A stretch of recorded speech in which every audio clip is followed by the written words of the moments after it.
I'm Ch Rhodes. I'm a professor at the University of Louisville, Haidt Institute of Art and Design, and I teach primarily glass art classes. I fell in love with glass in college, and I remember telling myself, this is what I'm gonna do until I don't wanna do it anymore. And I never really thought long-term about how that would manifest. I just knew that whatever I had to do to keep making glass, I would do that.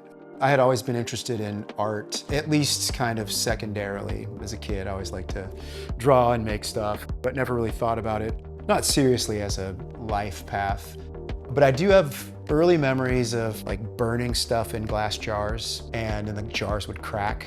And I always wondered, what that was that made glass crack. And then it led me to think about like what glass was and how it worked. My first true engagement with Penland was in, I think, 1999 as an instructor. I taught a 2-week workshop in the summer, and it was amazing. And then I'm also a board member. I've been on the board, I think, 15 years over the course of 16 or 17 years, something like that, which has been, really, I think, my overall primary source of interaction with Penland. Glass making is sort of a combination of pyromania and creative or constructive activity.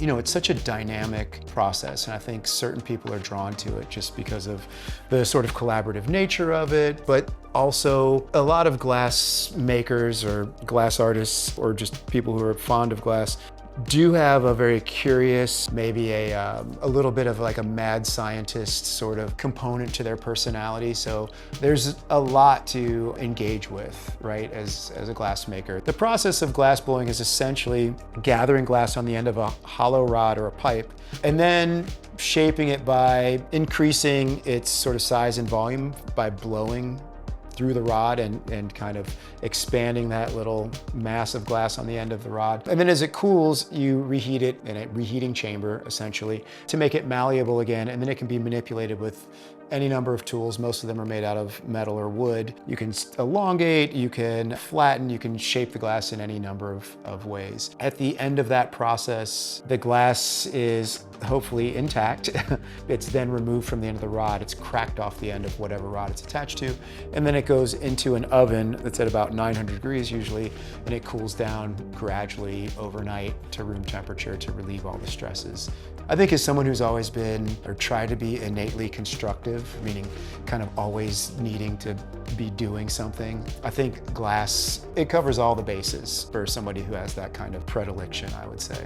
I find it very easy to sort of go back and forth between a process and materials approach to trying to be expressive, and then also like a little bit more of a maybe intellectual or academic approach to trying to be expressive with glass. So for me, the part of making, I guess we'll call it artwork, that's most enjoyable, it's hard to say for sure because I really am a process person. My work isn't necessarily about process, and sometimes process isn't important, but I really do enjoy the process of, number one, just being constructive. And I think for glass makers, you have to love it because it can be difficult, it can be frustrating, it can be sometimes hot. There's so many things. So you kind of have to enjoy that process on some level. But for me, it's just every once in a while that I make something that I really am excited about. Every once in a while, I'll make something that I either feel really connected to or I'm very happy about the outcome, but 90% of the time it could have been a little bit better. And I think a lot of the satisfaction comes from sort of always chasing that innovation or technical improvement or whatever it is, but there's always